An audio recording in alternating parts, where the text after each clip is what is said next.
प्रधानमंत्री आवास योजना को नहीं सरकार तरफ बड़ घोषणा जारी है। तो आपण माने ए थंबनेल रु देखिकी निश्चय जानिबा को पाउथिबे आवास योजना रे आपण मानकु जो टंका मिलिबार अछि से टंका को वृद्धि करा जायछि। प्रधानमंत्री आवास योजना घर पई सरकार तरफ टंका जो मिलुछि से टंका वृद्धि को नहीं सोशल मीडिया रे जोरदार चर्चा रहितबा बेले तो सरकार तरफ एक नुआ अपडेट जारी करा जायछि। प्रधानमंत्री आवास योजना रे सतरे कोन घर तैयारी करिया पई सरकार जो आगुरु जति टंका दउथिले ताठारु अधिक टंका देबे कि नाही आपणकर भी प्रश्न रहिथिबो। तो यहा को नै कोन रहिछि सूचना जदि वृद्धि हेछि केते टंका बढ़िबार कथा जदि वृद्धि होई नै ताले आपण मानकु केते टंका मिलिबो तो आपण मानकु केबे वर्क ऑर्डर मिलिबा पई जाउछि आपण मानकु घर केबे मिलिबा पई जाउछि ए सब विषय ए वीडियो माध्यम रे मु आपण मानकु विस्तार रूपे जणाइबी। सेति पई आपण माने वीडियोटी को बिना स्किप रे शेष पर्यंत देखंतु जहा फल रे आपण माने डिटेल्स इन्फॉर्मेशन पाई पारि। वीडियोटी को आरंभ करिबा पूर्वरु आपण समस्त को कहि रखिबी प्रथम करी जदि आपण माने चैनल ले वीडियोटी देखुथांती ए पर्यंत चैनल को सब्सक्राइब करि नांती ताले आपण माने चैनल को सब्सक्राइब कर दियंतु वीडियो को गोटे गोटे लाइक कर दियंतु। आपण समस्ते जानिचंती सेप्टेम्बर 2 सप्ताह बा 15 तारिख सुद्धा वर्क ऑर्डर दिया जिवो बोली मान्यवर पंचायत राज मंत्री सूचना देइचंती। तो जो हिताधिकारी माने प्रधानमंत्री आवास घर पाइबा पई जाउचंती तो सेमानकु 15 तारिख सुद्धा वर्क ऑर्डर मिलबा पई जाउची। तो एहा को नै मान्यवर पंचायत राज मंत्री रवि नारायण नायक मध्य सूचित करिसंती हिताधिकारी मानकु। देखंतु वर्तमान जो हिताधिकारी मानकर नाम ड्राफ्ट लिस्ट रे थिला तो वर्तमान सेमानकर फील्ड वेरिफिकेशन प्रक्रिया चलीची।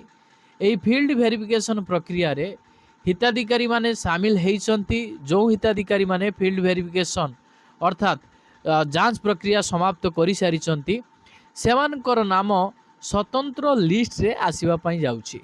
तो किछि हिताधिकारी एमिति भी रहिसंती सेमानकर जांच एपर्यंत हेइ नाही तो अधिकारी माने घर को घर जाई कि जांच करूचंती। जो माने योग्य हिताधिकारी सेमानकु प्रधानमंत्री आवास घर मिलबा को नै सरकार तरफ बड़ अपडेट मध्य जारी करा जायछि जहा कि आपण मानकु सेप्टेम्बर 15 सुद्धा घर मिलिबो बोली सूचित करा जायछि। आपण जानिथिबे केंद्र मंत्री शिवराज सिंह चौहान ओडिशा आसीबे। ओडिशा आसिला परे एक स्वतंत्र सभा आयोजन करा जिवो। एही स्वतंत्र सभा रे उपस्थित रहिबे मान्यवर मुख्यमंत्री श्रीजुक्त मोहन चरण माझी एवं तांको सहित पंचायत राज मंत्री रवि नारायण नायक उपस्थित रहिबे। तापरे हिताधिकारी मानकु आवास घर वितरण करा जिवो। तो एमिति भी राज्य सरकार केते थर डिक्लेयर करिसंती जे आपण मानकु नवेम्बर रे मिलिबो डिसेम्बर रे मिलिबो तो एमिति सूचित करा जायतिला किंतु फाइनली पंचायत राज मंत्री सेप्टेम्बर 15 सुद्धा घर वितरण करियो बोली हिताधिकारी मानकु सूचना देइसंती। तो एथर वर्क ऑर्डर रे हिताधिकारी मानकु केते टंका मिलबा पई जाउची अनेक हिताधिकारींकर गोटिए प्रश्न रहिछि। तो समस्ते कहउचंती जे प्रधानमंत्री आवास घर पई सरकार टंका बढ़ेइचंती केते टंका बढ़ेइचंती प्रकृत रे टंका बढ़ेइचंती कि नाही तापरे आसंतु नजर पकेबा। तो सर्वप्रथमे मु आपण मानकु कहि रखिबी राज्य सरकार एवं केंद्र सरकार तरफरु जे प्रधानमंत्री आवास योजना रे जे आपण मानकु चलित वर्ष जोटा कि आपण मानकर 2026-2027 आर्थिक वर्ष पई हिताधिकारी मानकु घर बाबद रे अधिक टंका मिलबा को नै कौनसी सूचना जारी करा जाई नाही ऑफिशियली भी डिक्लेयर करा जाई नाही किंतु सोशल मीडिया रे यह चर्चा जोरदार रहिछि। किंतु ऑफिशियली अपडेट आसिले तुरंत आपण माने एही चैनल रु पाई जिवे।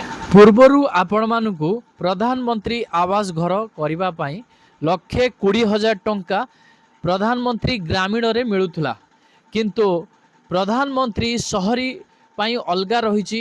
जदि आमे प्रधानमंत्री ग्रामीण कथा कहिबा ताहाले आपण मानकु 1,20,000 टंका पूर्वरु मिलुथला किंतु एथर आपण मानकु केते टंका मिलिबो ତାହାକୁ ନେଇ ସରକାରଙ୍କ ତରଫରୁ କୌଣସି ଡିକ୍ଲାର କରାଯାଇ ନାହିଁ। ଏହି 1,20,000 ଟଙ୍କାଟି ଆପଣମାନଙ୍କୁ 3ଟି କିସ୍ତିରେ ମିଳୁଥିଲା। ଗୋଟିଏ କିସ୍ତିରେ ଆପଣମାନଙ୍କୁ 40,000, ଆଉ ଗୋଟେ କିସ୍ତିରେ ଆପଣମାନଙ୍କୁ 65,000, ଆଉ ଗୋଟେ କିସ୍ତିରେ ଆପଣମାନଙ୍କୁ 15,000 ଟଙ୍କା ମିଳୁଥିଲା।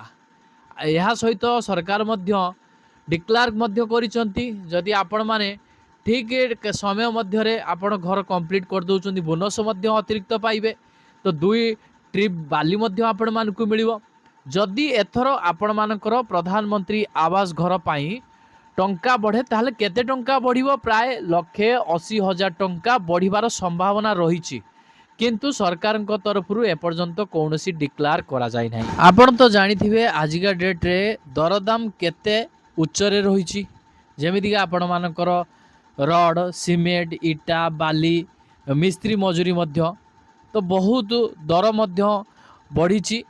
ସେହି ଅନୁସାରେ ଜଣେ ଘର କରିବା 1,20,000 ଟଙ୍କାରେ ସମ୍ଭବପର ହୋଇପାରୁନାହିଁ।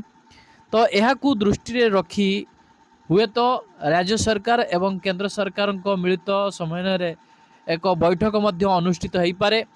ଏହି ବୈଠକ ପରେ 1,20,000 ଟଙ୍କାରୁ ବୃଦ୍ଧି କରାଯାଇ ପ୍ରାୟ ଆପଣମାନଙ୍କର 1,80,000 ଟଙ୍କା ହେବାର ସମ୍ଭାବନା ରହିଛି। ଏବେ ହିତାଧିକାରୀମାନେ ଦାବି କରୁଛନ୍ତି, ଯେଉଁମାନେ ଯୋଗ୍ୟ ହିତାଧିକାରୀ ରହିଛନ୍ତି, ତ 1,20,000 ଟଙ୍କା ବଦଳରେ 1,80,000 ଟଙ୍କା ଦିଆଯାଉ। ଶୌଚାଳୟ ପାଇଁ ଆପଣମାନଙ୍କର 20,000 ଟଙ୍କା ଦିଆଯାଉ। ବିଜୁଳି ସଂଯୋଗ, ସୂର୍ଯ୍ୟଘର ଯୋଜନା ଏସବୁ ମଧ୍ୟ ସୁବିଧା ଦିଆଯାଉ। ତାପରେ 2 ଟ୍ରିପ୍ ବାଲି ଆଉ ବୋନସ୍ ଟଙ୍କା ମଧ୍ୟ ସେମାନଙ୍କୁ ମିଳୁ ବୋଲି ସେମାନେ ଦାବି କରୁଛନ୍ତି, ଯେଉଁମାନେ ଯୋଗ୍ୟ ହିତାଧିକାରୀ। ତ ଏବେ ଯେଉଁ ଦରଦାମ ରହିଛି ସେଇ ଦରଦାମକୁ ଦୃଷ୍ଟିରେ ରଖି ସରକାର ସେ ବ୍ୟବସ୍ଥା କରୁନାହାନ୍ତି।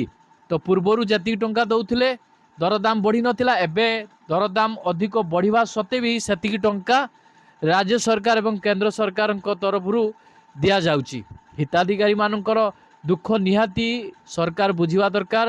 ଏହି ଆବାସ ଘର କରିବା ପାଇଁ ଟଙ୍କା ବୃଦ୍ଧି କରିବା ନିହାତି ସରକାରଙ୍କ ପକ୍ଷରୁ ସୂଚନା ମିଳିବ ବୋଲି ଆଶା କରାଯାଉଛି, କିନ୍ତୁ ସମ୍ଭାବନାରେ ରହିଛି ସରକାର ହୁଏତ ବଢ଼େଇ ପାରନ୍ତି ନ ବଢ଼େଇ ପାରନ୍ତି, ସେଟା ସରକାରଙ୍କ ଉପରେ ନିର୍ଭର କରେ। କିନ୍ତୁ ଖୁବ୍ ଶୀଘ୍ର ପ୍ରଧାନମନ୍ତ୍ରୀ ଆବାସ ଯୋଜନାରେ ଫାଇନାଲ ଲିଷ୍ଟ ଜାରି ହେବା ପାଇଁ ଯାଉଛି। ଏହି ଲିଷ୍ଟରେ ଯେଉଁମାନଙ୍କର ନାମ ରହିବ ସେମାନଙ୍କୁ ଆବାସ ଘର ମିଳିବ।